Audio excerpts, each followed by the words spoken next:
He aquí los principios primordiales en la fundación de una ciudad. En primer lugar, se seleccionará un terreno totalmente favorable, un terreno elevado y abierto, despejado de nieblas y con una orientación que no sea ni calurosa ni fría, sino templada. Se evitará además la proximidad a terrenos pantanosos. De esta forma, Marco Vitruvio Polión, arquitecto y tratadista romano, describe en su tratado sobre arquitectura los factores que se debían tener en cuenta para elegir el emplazamiento de una ciudad. En él considera multitud de factores, como por ejemplo que la cuadrícula de la ciudad debía estar orientada según los puntos cardinales,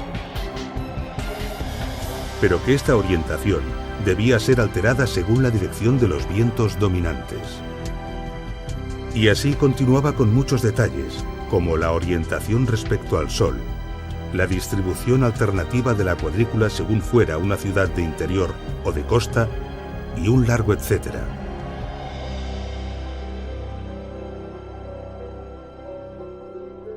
Pero para los romanos había un condicionante crítico y fundamental por encima de todos los demás: el agua.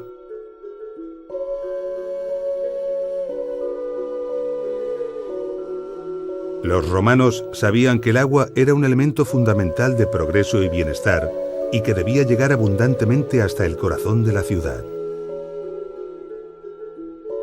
Gayo Plinio Cecilio II, escritor, científico, naturalista y militar romano, más conocido como Plinio el Viejo, no pudo ser más explícito y rotundo cuando dijo: «Son las aguas las que hacen la ciudad».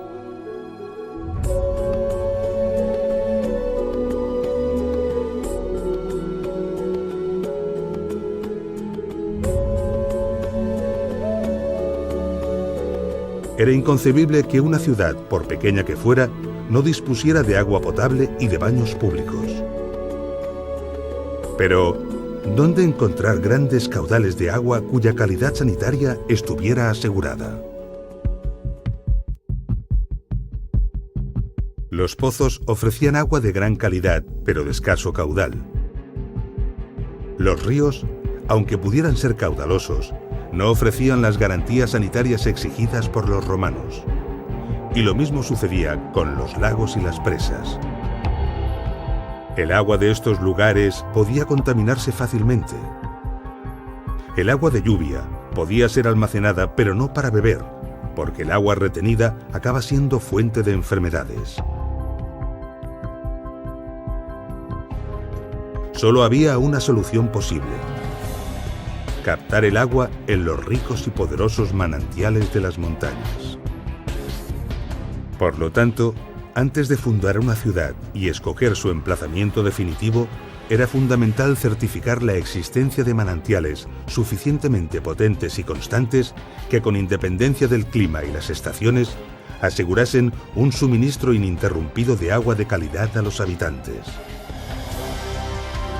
Y determinar si la altura y la distancia a la que se encontraban permitía canalizar el agua hasta el emplazamiento deseado para la ciudad, mediante la construcción de uno o varios acueductos. Solo una vez certificado esto, el emplazamiento de la ciudad podía confirmarse.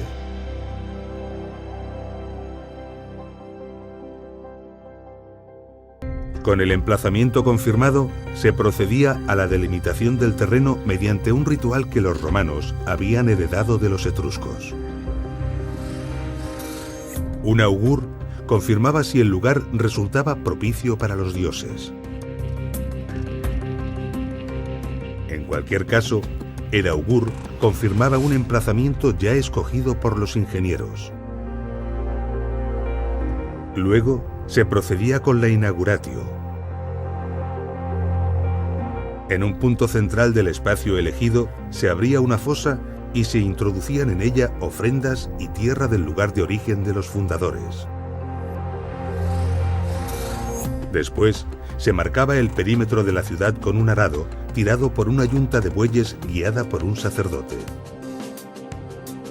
Sobre este perímetro se situaría la muralla defensiva de la ciudad. Después, un mensor calculaba y delimitaba las zonas en el interior de este espacio. Finalmente, un sacerdote oficiaba la consagración mediante un sacrificio en honor de la tríada capitolina, formada por los dioses Júpiter, Juno y Minerva.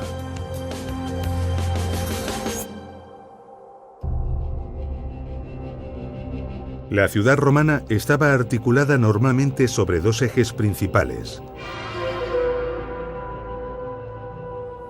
el Cardo o Cardo Maximus, la calle que se orientaba más o menos de norte a sur, y el Decumanus Maximus, la calle perpendicular a esta que atravesaba la ciudad de este a oeste. El trazado del resto de las calles se realizaba en paralelo a ambas, formando manzanas.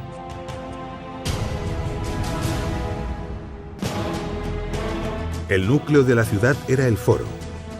Se trataba de una gran plaza porticada, por lo general rectangular, donde se hallaban los principales edificios públicos.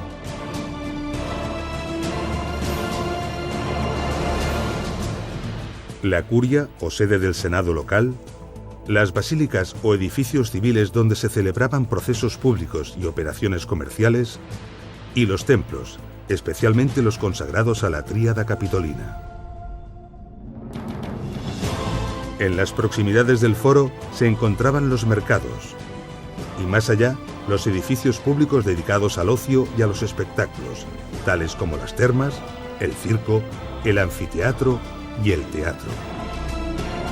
Este era el modelo ideal de ciudad romana, heredado del modelo hipodámico griego. Este modelo se puede comprobar fácilmente en muchas de las ciudades que han logrado conservar su huella en el territorio gracias a las imágenes de satélite. Por ejemplo, en Mileto, de origen griego, cuyo trazado reticular fue planeado por Hipódamo de Mileto, convirtiéndose en el arquetipo del diseño urbanístico que seguirían las ciudades clásicas. O en Timgad, también llamada Tamugadi, en Argelia, colonia romana. Se aprecia perfectamente el perímetro amurallado, el Cardo Maximus, el Decumanus Maximus, el foro en el núcleo de la ciudad y en sus cercanías el teatro.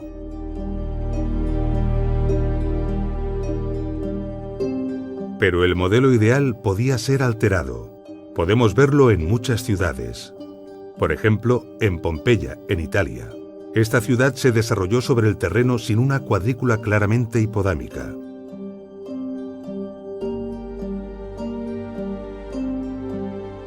También en Palmira, en Siria, de origen nabateo, capital de la reina Zenobia, que finalmente fue conquistada y ampliamente romanizada. Cuenta con magníficas avenidas columnadas, pero su perímetro es muy irregular y la distribución urbana no tiene una estructura claramente cuadrangular.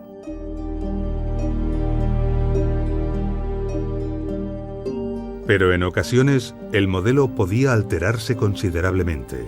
Cuicul, colonia romana en Argelia, es un buen ejemplo. O Cirene, colonia griega en Libia, distribuida a lo largo de una gran calle en el Castro. O Éfeso, de origen griego y muy transformada por Roma, sin avenidas perpendiculares entre sí, pero con una gran calle principal y una enorme avenida porticada hacia el puerto.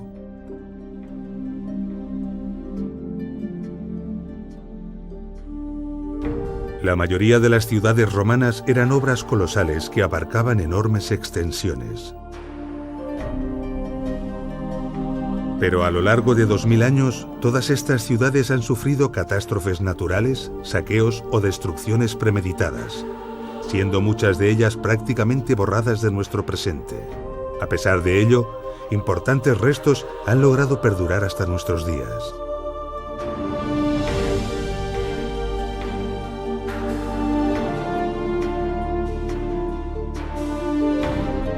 Pero resultó que el emplazamiento escogido para algunas ciudades romanas fue tan idóneo y ventajoso que tras la desaparición del imperio, nuevas ciudades fueron construidas exactamente en el mismo lugar. Algunas de estas ciudades han perdurado hasta nuestros días. y son el resultado de una evolución urbanística de más de 2000 años. En la actualidad, estas ciudades son maravillosos yacimientos arqueológicos. En ellas, la interpretación de los antiguos restos romanos supone un enorme y apasionante desafío.